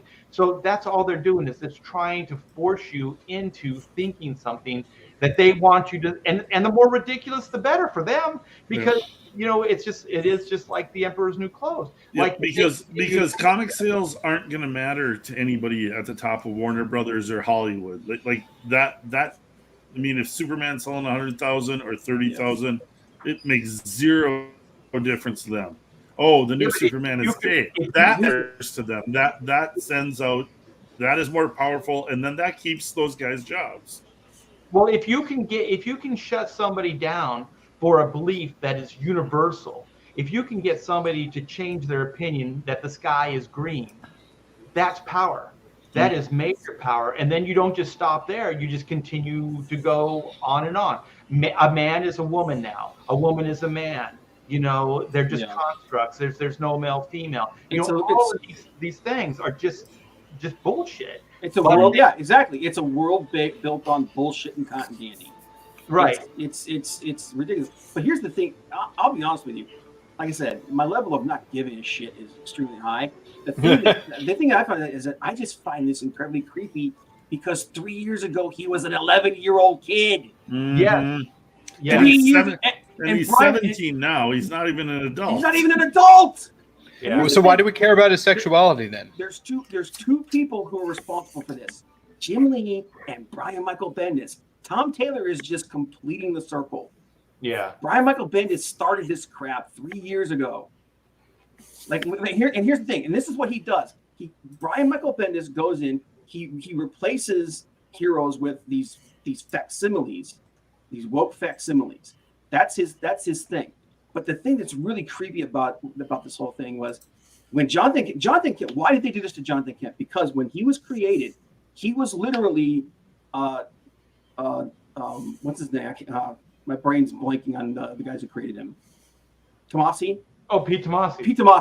Pete Tomasi created this character, and this was basically, everyone always talks about how Superman, his values and everything, don't fit in the world today. He created Jonathan Kent, and Jonathan Kent was literally a young version of Clark Kent. Those same values brought into the modern day world, and it worked. Everybody loved this character. Jonathan Kent was literally the all-American boy. And then Brian Michael Bendis gets over and looks and goes, "Oh no, we can't have that." Yeah. The first thing he does is he starts to corrupt it. And literally, the very first bit of dialogue that he wrote for Jonathan Kent was Jonathan Kent hiding porn from his parents. Super. That's the whole reason why this happened. He did not want this character to exist. So he said, "I'm going to take this character and I'm going to do what I do with these teenage characters all the time. I'm going to turn them into these woke, totalitarianist psychos." Which is what he has done to this character. He took this all-American boy that everybody loved and turned him into what he thinks, into what he always does. This is the new Riri Williams. It just muck up the water. And the thing, one of the early things that Bendis did, and I knew he was gonna. I got out at the right time because I was working on Super Sons, man. I'll tell you that franchise was destroyed within months once Bendis got in there. They canceled the book that we were working on, just everything. And it was just for the whim of Bendis. But one of the first things he did is he was saying oh, well, the Kents are Jewish.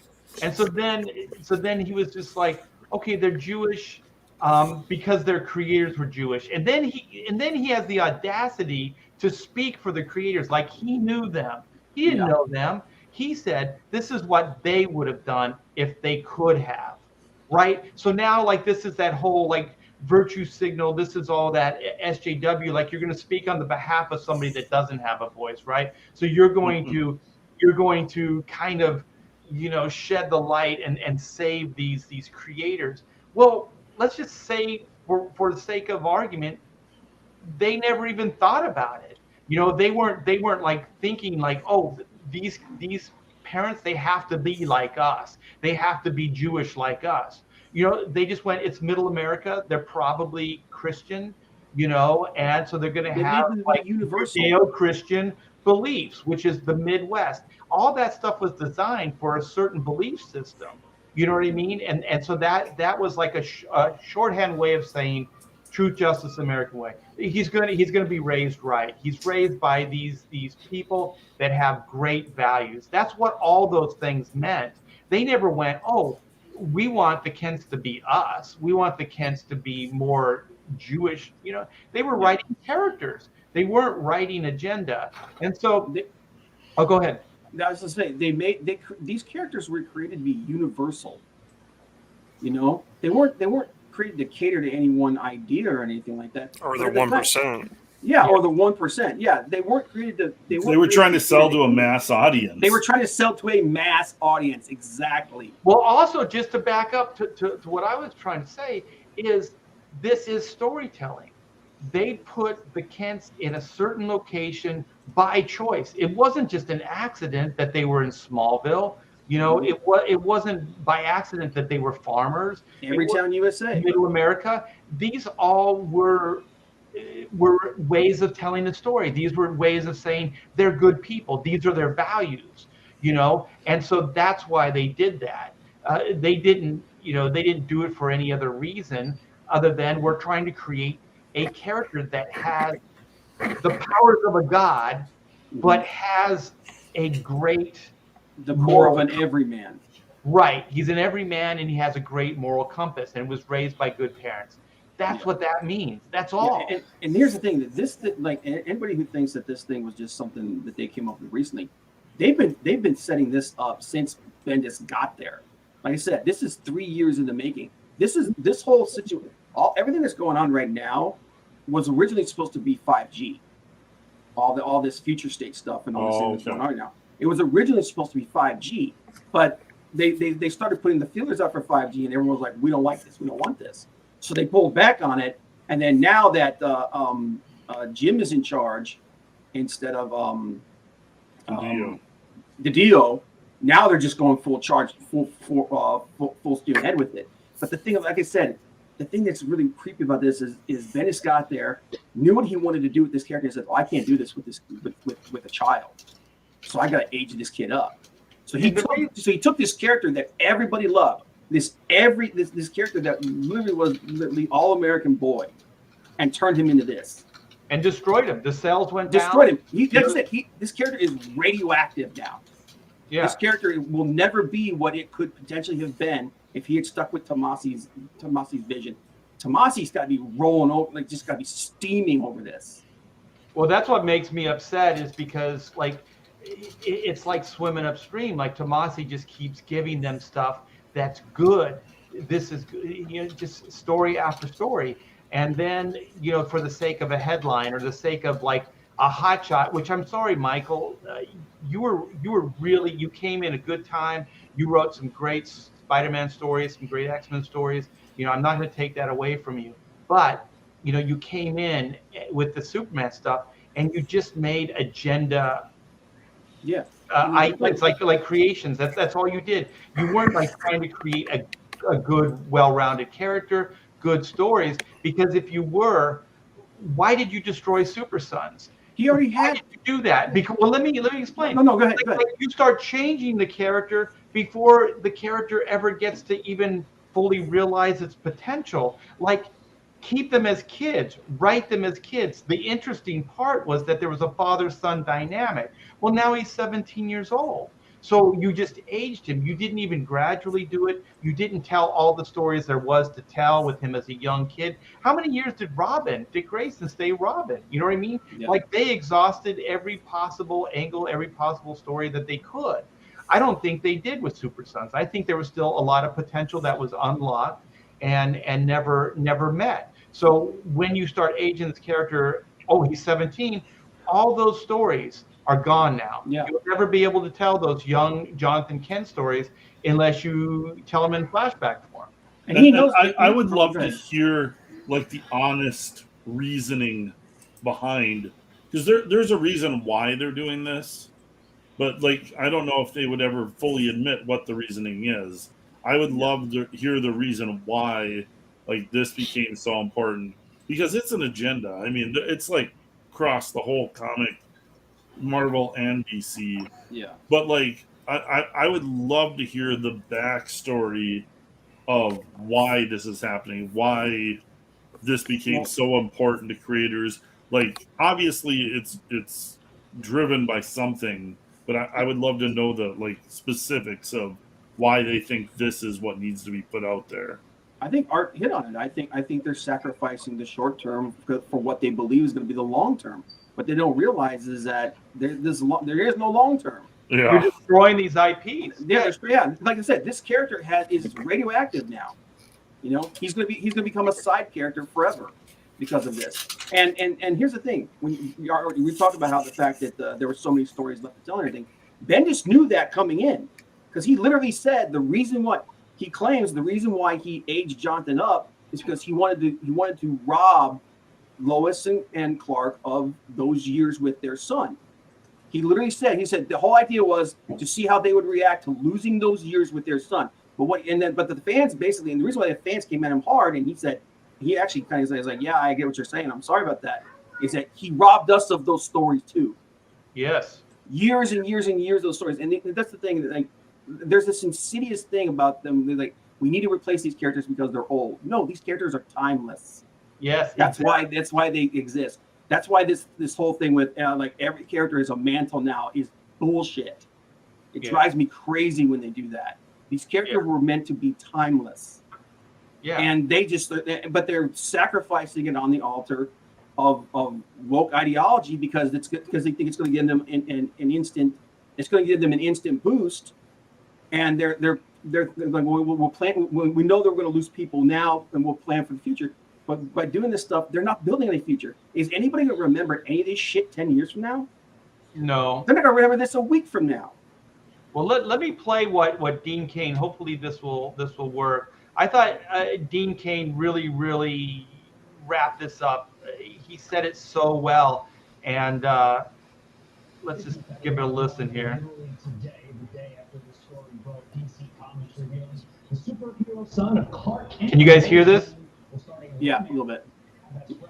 Just 2 months after Robin came out as bisexual, of course, in the Batman series. Here's the headline: John Kent finds his identity in Superman. Son of Kal-El, Earth's new Superman, comes out as bisexual. Available at comic book shops on November 9th. Having actually been Superman, having actually been Clark Kent, what's your reaction? Look, it's hard for me to keep track of all the different Superman and the different worlds and adventures that he has in the comics. But what from what I can gather, it's Lois and Clark's son, John. And I don't think they said it's bold and a bold new direction. I say they're bandwagoning. You know, Batman, as you mentioned, just came out as bi or gay recently. And honestly, who's really shocked about that one? I had some thoughts about that a long time ago. New Captain America is gay. My daughter in Supergirl, where I played the father, she was gay. So I don't think it's bold or brave or some crazy new direction. If they had done this 20 years ago, perhaps that would have been bold and brave. But brave would be having him, fighting for the rights of gay people in Iran. Thank you. You up for defense of being gay. They're talking about him fighting, real world problems like climate change, the deportation of refugees, and he'll be dating a hacktivist, whatever a hacktivist is. I don't know, but why don't they have him fight the injustices that created the refugees whose deportation he's protesting? That would be brave. I'd read that. God, he's so good. That's so awesome. Yeah. Like I said, this stuff is safe for them. Oh, go ahead, Bob. What? No. He's right. This is them claiming to be bold when they're actually just being safe. Yeah. It's headline grabbing. It doesn't really mean anything. It's not character. It's not. Does nothing to elevate anything. Yeah, nothing long term. It's just a short term headline. That's all it is. Brave by men under the new warm and fuzzy Taliban. That would be brave. There's real evil in this world today. Real corruption and government overreach. Plenty of things to fight against. Human trafficking, real actual slavery going on. it'd be brave to tackle those issues, shine a light on those issues. As far as, I'd like to see the character doing that. I'd read that comic. This one, I don't think I'll be reading. I could just watch CNN or MSNBC to get this information. Yeah, it's bravery for the left. It's not bravery for the world. And Superman used to fight all injustice, like you said. There's a lot of injustice, including against gay individuals, that needs to be rectified. Yet Superman's not focused on that right now. Probably should be. Dean Kane joining us live from a beautiful shot there in Spain. Sir, thanks for being on the program. See you when you get back to the States. Thanks. Yeah. Okay. And that's it. This is Iceman 2.0, is what this is. They pick a character that they feel like, because at this point, John Kent was already ruined by the aging up thing and the breaking up the Super Sons and all that stuff. The character already fell to the wayside. Sorry about that. I'm trying to get out of here. Go ahead, Bob. So this is basically them taking what they think is what they realize now is what they've turned it into a throwaway character, and they're putting this on this character, and because they know, I think they truly believe that they know that people aren't going to like it. They think that this is somehow going to help them in the long term, but it's not. This is just Iceman 2.0.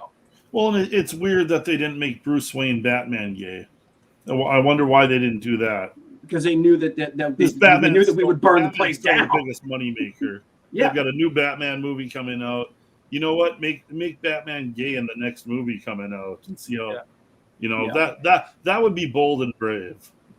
Yeah. It's still not even bold and brave. It's still just a cash grab. It's still a quick. It all comes down to money. It's just a quick gimmick, But like what Bob's saying, like at the cost of your franchise, like now Superman's toxic. Also, there was one thing. I think it was a bit of dialogue. I went over this. Like Ethan Van Sciver went over this, and Billy Tucci. They were reading some of the dialogue. I wish I had the page in front of me, but it's like the two Supermans flying, the father and son, and so the father is saying basically like, I wish I was as good as you. Like he's basically saying you are the true Superman. That's the other thing. That's another thing that Bendis did. Bendis from the start started deconstructing Superman. He started breaking him down, making him less than he is. Yeah. And now that they've got this new Superman, sorry, I didn't mean to interrupt you again. But now that they got this, it's like, no, this is the truth. And dude, everything he did was to reduce Clark Kent's importance. They even changed the history in the Legion comic to where they didn't build their society around Clark Kent, Superman. They built it around Jonathan Kent. Jonathan Kent was the big hero for the Legion. Well, Billy Tucci mentioned one thing about that page, and he said, no pressure on your son, right? You're Superman, and you're saying you're going to be better than me, or you're better than me already. It's like, what the hell? That's a ton of pressure. And also, it just tears down the father-son dynamic. It's like that participation trophy. It's like, you're already great, son. You don't have to do anything. There's no trials, there's no tribulations, there's no work that you need to do. You're already as good as me. Congratulations. So this is another thing they do. This is kind of like a woke SJW thing, is that anytime like it's a female character or bisexual or gay or whatever, they're perfect. There's no flaws. There's nothing wrong with them at all. And so you have this character that's his mentor. It's his father. Like it would be horrible if I just said to my daughter, who's 25, hey, there's nothing else I can do for you. There's nothing else you can learn from me. You're already better than I am. You know what I mean? Then what kind of father am I? You know what I mean? Like, I still have world experiences that she doesn't have. I still have perspective. I still have things that I can partake, I can give to her. I can give, examples. I can say, these things, and I can try to steer her. I can't tell her what to do anymore. She is an adult, but I can kind of like give her, helpful, how to steer her in the right direction, just stuff like that. So if I was already like, oh, well, guess what, Mandy, you're already 100%, better than I am. I'm also saying that as far as me being your father, there's no point in it. There's nothing else here. Yeah. You know what I mean? You are poorly formed. Yeah, you're better than I am. Yeah. So see you later. You know what I mean? So you can't even write. This is the thing that they don't understand. You just killed the father-son relationship. With those few words, you've already destroyed that mentor ship. You've already destroyed that father-son relationship dynamic in just that one line, because now there's nowhere to go. Because what can he learn from his father? Nothing. Yeah. And this is like, and like I said, this is like what was his name? Tom Taylor, the guy who's running this thing. He's just fulfilling Bendis's destiny here, because right from that's what Bendis does with these characters. They all emerge fully formed. They're all infinitely better. They're all perfect. They're infinitely better than the people that they're replacing. Like literally, like Tomasi's version of John was John realized, like, John, you have amazing potential, and I'm going to be here for you forever. I will always be here for you to help you, to guide you, to show you. And like, it's basically, this is what the son of Superman should be like. Like, you know what? No matter where I go, I know my dad's always going to be there, and my dad is Superman, and he's going to be the guy that's going to help me figure this out. Yeah, he's going to help. Now it's like, no, don't need you. Yeah, he's going to help me be a great Superman. He's going to be here for me, all those things. Yeah, it's just ass backwards. It doesn't make any sense for any like normal thinking human being. But like we've said, it's agenda. It's not about that. It's about amassing power. That's all it is. Yeah. You know, it's self-insertion. Yeah, if I can change something and then force you to agree to it by saying you're a istophobe, a Nazi, whatever, then, you know, that's power. And for me, it's like, fuck that, because I'm an artist and a storyteller. I want people to get engaged in my stories. I want them to be able to relate to it. I want there to be universal truth. I want there to be a way to connect with these characters, things that you can relate to. I don't want to create like these artificial, you know, like constructs that aren't true in nature, that aren't true to human, our way of thinking. Like, it's just so bizarre. I still wake up every day and think, like, is this really happening? Like, this is so Orwellian. You know what I mean? This is so strange. I still can't believe that it is actually happening, that there's this culture war, and that there are people that actually just want to tear down everything that was fundamentally great about America, about the world, you know, all that stuff. It's just ass backwards. Yeah, and dude, like, we saw the writing on the wall for this thing the minute Bendis took over. Yeah. Because like the very first story he does, like I said, Tomasi made. I'll be completely honest with you. I was never the biggest Superman fan. I read the comics and stuff. I understand why everybody loved him so much, because he's the first hero. I get that. I was never the biggest fan of him. Peter Tomasi's Superman with Lois and John turned me into a Superman fan, because it put an element to Superman that had never been there before, and it brought him down to earth a little bit in my mind. I love that whole thing. Brian Michael Bendis comes in, takes what he built, craps all and in over 5 it. issues he destroys it.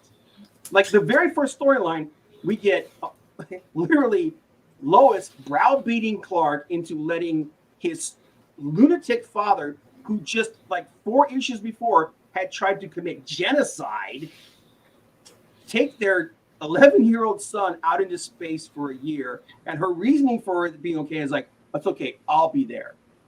What are you gonna do? You're freaking, like, it's so stupid. And then to make it even worse, they leave, and a month into this trip, she goes, oh, I'm not needed here. I'm going to leave. I'm going to leave my 11-year-old son with this lunatic because I don't feel like I belong here, because I'm not on like the whole freaking reason. He turned Lois Lane into the worst mother in the universe. And then when wait, I got wait a minute. Yeah, go ahead. Paul, I got to make an analogy real quick. Keep that thought. It's like those parents that would let their kids sleep over at Michael Jackson's house. Yeah. It's just bad parenting. Yeah, but then she leaves and comes back, and she doesn't tell her husband. It's like, oh yeah, by the way, I left our son with your lunatic father. It's been months now. You didn't know that. It's so bad. It's so bad. And all this so that he could age Jonathan Kent up and someone actually mentioned it. The story where he aged him up was just stupid and boring and lame. And it was so bad. And all that so that he could turn that awesome character that Peter Tomasi came up with so much potential into a social justice authoritarian dick. Well, that's another thing that these companies got to stop doing is shitting on the point of their creators. Like you have someone like Pete Tomasi, he's creating something, he's got a direction, and then you bring somebody in that doesn't just want to write and be part of what's happening at that moment. They're just going to destroy it and then start anew. And this is also what I think is tearing apart comics, because people want a little bit of continuity. They want a little bit of follow through, with their stories month to month, year to year, and they're just not doing it. I want to see what I know Todd has been itching to say something. So Todd, you got 2 cents in here? Oh my God! Honestly, I don't like when this kind of thing happens. But I do, I look. It makes me stop and go, okay. I came through a really good era of comics, like the 80s, and it was like the writing had gotten better, and it was up to my level. Like I wasn't having to dumb myself down. I didn't grow up in the era of the 60s and 70s where you're rolling it up and putting it in your back pocket. That's okay, but I had a really good era of really good writing, and now we're in this era, like you said, the woke, like at the altar of wokeness, we're going to sacrifice these characters.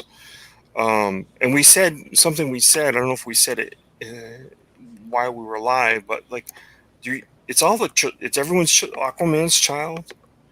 It's, I don't know. All the next generation. Yeah. They can't, that's not possible. It can't be like that. None of this shit makes any sense. Unless you're building a universe where you're going to go, oh, there was a gene, the meta gene. Made all those it's like, heroes gay. Yeah. Because it doesn't. This isn't reality, and I'll tell you what. You do it with a few, and you write them well, but you don't. I don't want to say you don't do it to your legacy characters, but you did it. You did it to Aquaman's son. Aquaman's a legacy character. God forbid Wonder Woman has a kid.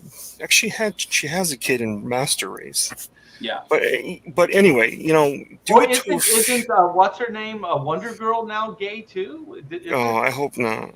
I thought I saw something like that. I don't know why she wouldn't be. Even Lobo's daughter is gay. Yeah, like what's going on? What's Lobo's daughter? Freaking Bruce and Selena's daughter in that piece of shit story that Tom King's doing is a lesbian. It's like every second generation character is just automatically gay. Now, why is that? Like, why are you doing that? Because if like what's his name says, Dean Cain says, if you were gonna do it because you wanted to do it for the importance of it, you would have already done it. You don't do it today for the importance of it. There's a lot of things you could do today for the importance of it, but you've already done that. So why did you all of a sudden decide, we're going to do this with Superman's kid? Yeah. First off, he should be something else.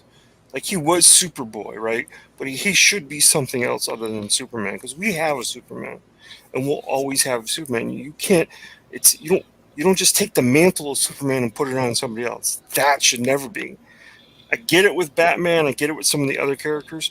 But this is a super-powered being that came here from Krypton. Jonathan was born here.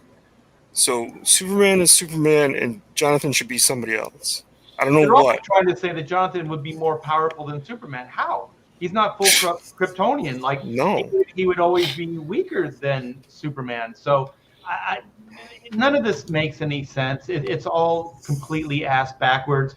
And the thing is, tell good stories. Just tell good stories, and you'll get people back. I don't think that they can't fix this, but they're going to have to do this soon. But they have to care to fix this, and I don't think they care to fix this. Right. Exactly. Like these are people that have a different agenda. I don't think their agenda is to sell comics in mass numbers to a mass audience. Yeah. Their agenda is to make whoever is making sure that they have a job, keep that job. And like you can see it in like the Twitter posts of every comic book creator out there. Like not all those comic book creators that are blowing out liberal crap through their Twitter feeds believe all that stuff. Right. But they know they need to post it in order to keep their jobs. Like every comic book creator that is working for Marvel and DC now, they're posting on Twitter. Whatever they're posting is specifically so their editor sees them saying, because every editor follows those creators. Those creators are posting what they think their editors want to hear from them. Right. And it is that woke agenda. And so maybe not all of them believe in it, but they're sure as hell going to post it so that they have a job and can write their next comic. That's what's going on. Yeah, can you guys hearken this to the time when like things go in trends, right? So there was a moment in comics where everybody was dying, right? They were killing off, big everybody. Captain America, Superman, breaking Batman's back, all this stuff. So do you think like this is just one more of those things? Yes, it is. Here's the difference, though, because I look back at those things, right, and I go, who were the writers on those things? And those were writers that had, I would say, stakes, right? They had been there years, right? All of them had been there a long time. So I don't.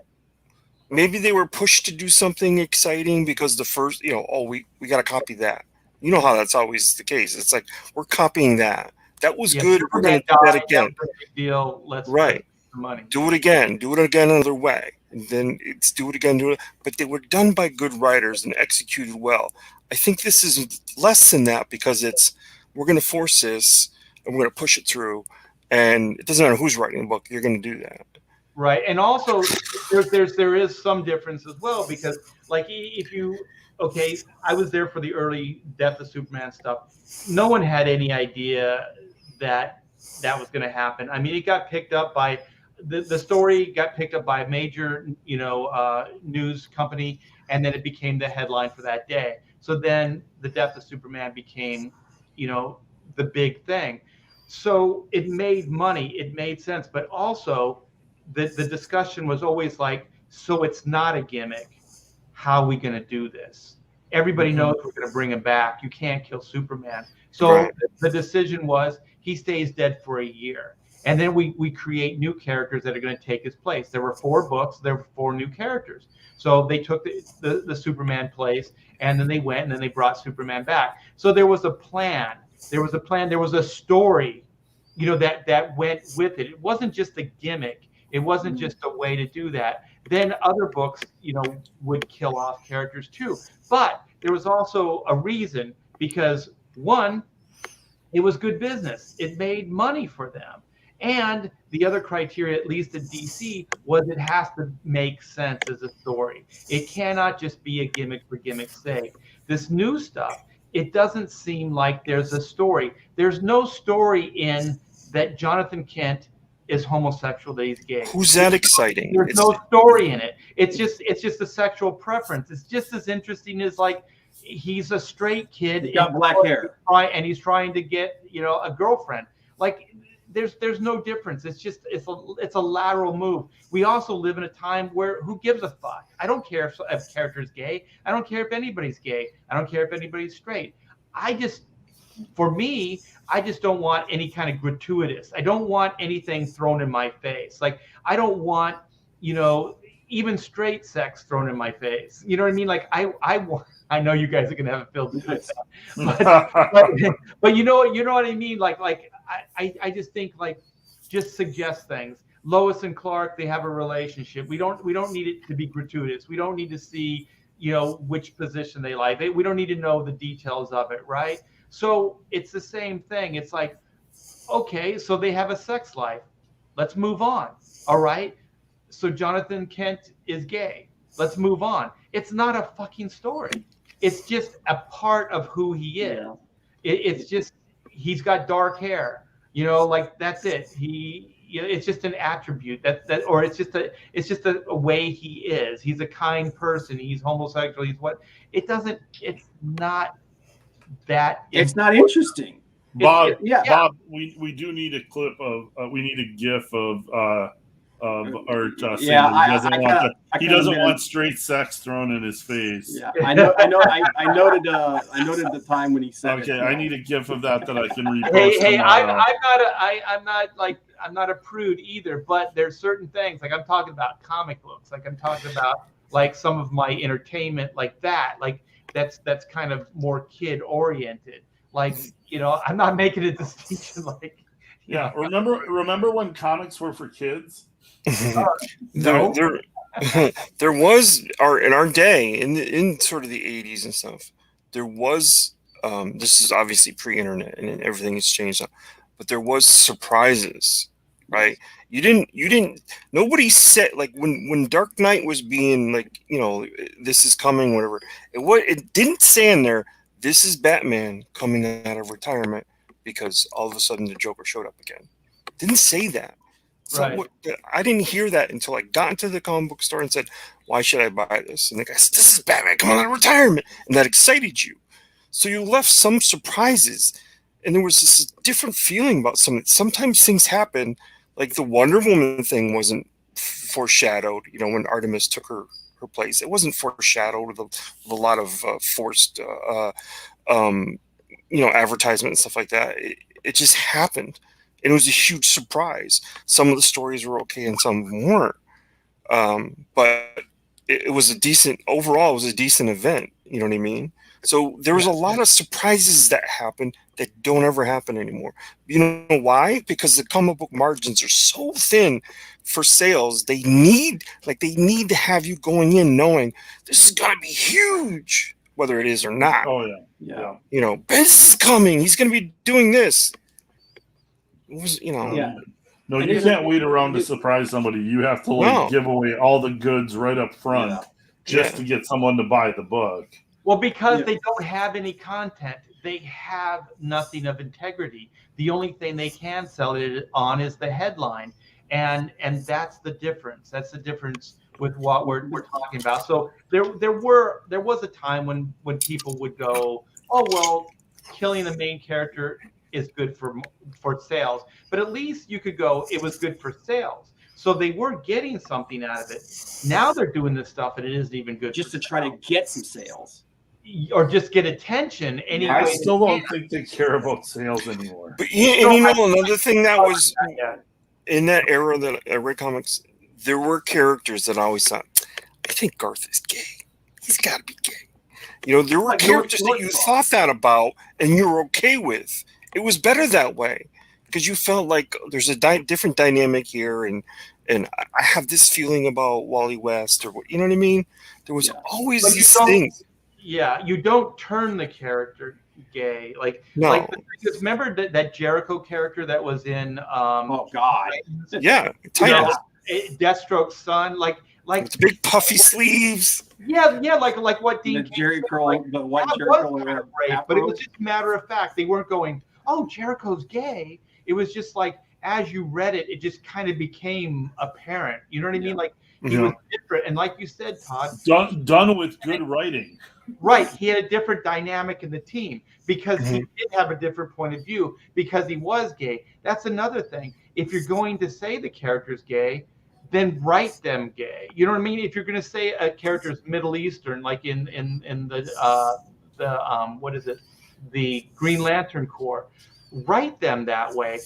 Talk about how they're trying to fit into, you know, America. You know how their family life is, how, you know, their belief system, the way they were raised is different than what's happening here. You know, so write them as a Middle Eastern person. But all they do is just say they are this. And then that's it. They don't write the characters like that, or what they're about. So then it just becomes just a superficial throwaway idea. Let me get this super chat. Yep. Thank you so much, Canadian Thought, for $5.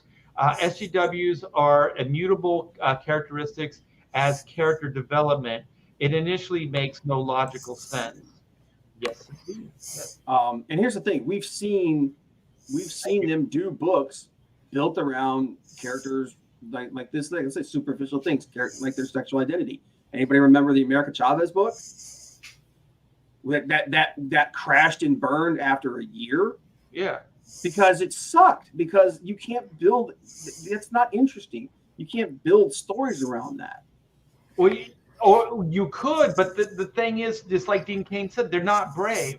So if it's a Middle Eastern person, then start writing them as Middle Eastern. You know what I mean? Like talk about Middle Eastern things. But they don't want to because they know it's going to piss people off. And they know it's harder to do that. So then they just virtue signal with this superficial title, and then that's it.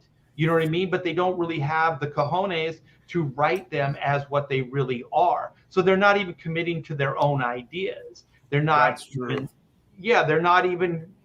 They're just. It's just bullshit. It's people think good. Yeah. It's I can't think of the word of it, but yeah, like you said, it's superficial. It's paper thin. We're labeling it this to be out there, to be woke, but there's no substance underneath. Like, you know what? If they wrote Jonathan Kent as a fully fleshed out gay character, and they gave him exciting adventures and stories, and he was doing something that was like in the tradition of Superman, I think people would probably jump on board eventually, as long as it was well written. Right. Because people don't care that he's gay. Right. But yeah, when exactly. you just slap a label on and make it paper thin, no interest, the only reason you're supposed to show up is because he's gay and be interested in Superman because he's gay now, that's not interesting. Well, check this out. Okay, you got a family dynamic there. What if you don't do it with Clark, but you do it with Lois, where Lois is not comfortable with her son being a homosexual? Yeah, so then get into that. There's tension, there's drama. There's a character that has to kind of come to terms with it. These are relatable things, not just because the character's gay, but all of us have done things that our parents didn't approve of.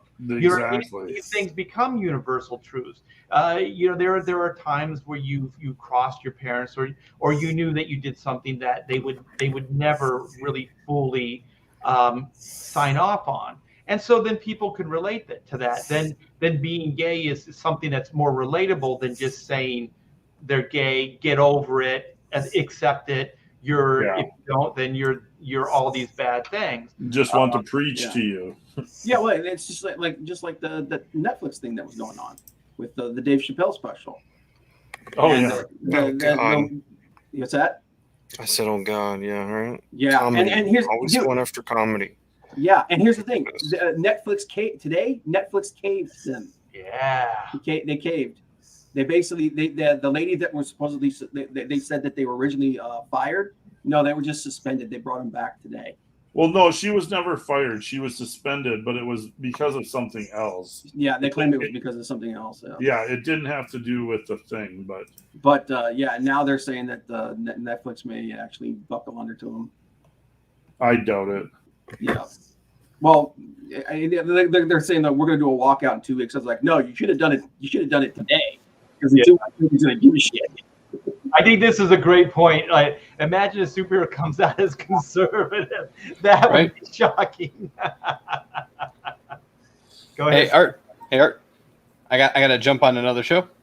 Cool. All right, so, man. Hey, thanks so much for the input on the NFTs, and yeah, you melted our brain. Yeah, no doubt.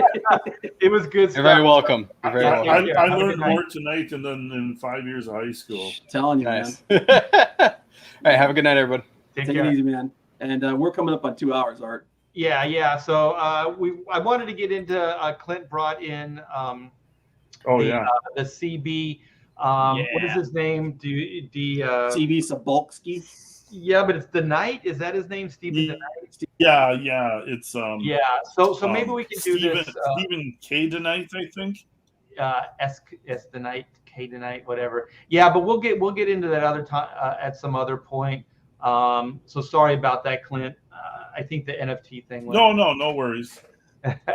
Yeah, I knew you would like that story, Art. So yeah, to piss me off. Yeah, man, that NFT thing, man, we went into a deep dive on that stuff.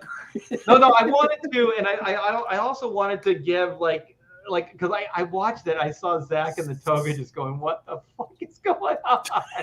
You know, when that thing just kind of went south, and I just wanted to give him a chance to explain it, because I knew also that they ended up turning the minus into a plus. Wow, you know, and they so did Mike really make $250,000? 270. Yeah, but he lost 90. So I don't know if that would have worked out where that night, like if this mistake didn't happen, if he'd have another 90,000 to add to that 250. Yeah. I wanted to ask, Zach, but I didn't want to get into too much details on it either. But that's still a lot of money to make in a 24-hour period. Yeah. So there is money to be made. I'm just kind of like one of those gamblers that, when I get my money back, my initial investment, you don't want to put it back in. I pocket that, and then I cash out on that. So then I'm only gambling on their money. So with these NFTs and all this stuff, that's what I do. I'd cash out and then I'd move on. I actually sent you a link that we can talk about at some other point, but I sent you a link because Coinbase is going to have their own marketplace. Right now, you got to, the way they're doing it, it's a lot trickier because you got to buy what's called a wallet, and you connect that wallet to OpenSea, and then you house your NFTs on OpenSea, and then the Ethereum that you get for sales goes to your wallet. And if the Coinbase one will be just like you're getting rid of the one middleman, but that middleman doesn't make any money on OpenSea. Well, OpenSea actually does make money. I forget, but they're going to be getting rid of the middleman. So if you were to buy, or if you were to put some NFTs on Coinbase, then whatever like token you want for your NFT, that Coinbase supports, right? Then you'll get it on Coinbase. Are you seeing what you're doing to poor Clint right now? Look at his eyes. Here we go again, man. Todd is talking in circles right now. Yeah, we'll get into it more, Todd, at some point for sure. I like this right here. I'm super interested in it. I'm just like it's melting my brain right now. I gotta. Yeah, you gotta take it in like little bursts. Yeah, you can't. There's no way you can digest it all at one time. No. 10 hour stream, guys. I'm riveted. Yeah, as like what the Stravko said. Like I get $20. Like if I'm playing blackjack or something, I get $20 up. I'm Kenny Rogers the hell out of there. Let me get up to get 20 up, and I just right the hell out of here. Yeah, exactly. Yeah, I'm the same. Like I mean, it's fun to gamble, but at the same time, it's not fun to lose money. So I'm not one of those all or nothing types. It's just not in my nature. So I'm pretty conservative with that stuff. Yeah, it's super interesting, but man, I got to do some research on this stuff. Oh yeah. Well, that's the thing with Mike is it sounds like he knows this stuff. Like he understands it. And it sounds like he's in with that crowd too, because the way Zach made it sound is he's been into crypto for years. Yeah. So like when he was launching this, he knew the background and he also knew the community. And it sounds like the community came out and kind of backed them too. So it's not like one of those things where you can just be like, oh, you know what? Tomorrow I'm going to be into crypto. It was like what we were talking about earlier. It's like if you're going to play the game, you have to play the game. It's not a casual pursuit. Yeah, you can't just dip your toe in. Yeah, I look at this stuff every single day. You wouldn't believe how many hours I spend on it. I believe it, Todd. You and Zach, man, we got to pick your brain because there may be something to this. But yeah, let's get our own NFT. Right now, my brain's dribbling out my ear. Let's me and Art can draw. Well, Todd, you can too. We can draw all the monkeys you need to draw. So. Yeah, we'll do the Pontificators. Inco. We'll make a bunch of Inco NFTs. Inco. Oh shit, we already have it. Yeah, Inco. There you go. Yeah, we'll do Animal House Incos with togas and toga. By the way, you don't have you looked at mics and you saw monkeys with all different faces, hats. I'm simplifying it down. They don't have This is my limited understanding. It could be things that you already have done. It just turned into So it could be one-offs, or you drew Superman, or you did this, or whatever. Well, it's like with Ray Delvo, he was doing one-offs, and then he would do limited collections, and he amassed millions of dollars. Just take a picture of those that Batman cowl and that Catwoman cowl, and you can turn those into it. Ooh, I like that. Yeah, I do like the idea. It's kind of just a fun thought. Like if you made a comic book, and then you just made it as an NFT, and then sold like 2,000 or something like that, had it limited, and see what it would do. Yeah, it's a lot more commitment than just a one-off drawing. You know what I mean? Because it would be a major gamble. Because if it didn't do well, then it would suck out loud. But I wonder how much. And I mean, I'm betting there's some, like the crossover between CG, crypto, and NFT, because that's where your audience. That's going to be like. They're going to be like, oh yeah, like this is the coolest thing ever. I'm going to get an NFT of a CG comic, and it's going to be limited, so it's going to be a collector's item. Yeah. Who knows? I mean, it's the new frontier. Things are happening. I think it's interesting, and most likely, what I'll do is I'll just invest in it very conservatively and just kind of round out my investment portfolio, and just see what happens over years. Just in case, because there's one thing. Okay, when Marvel went public in the day, they were selling stock, and they were selling stock to employees at a like an entry level, like we could get it for less.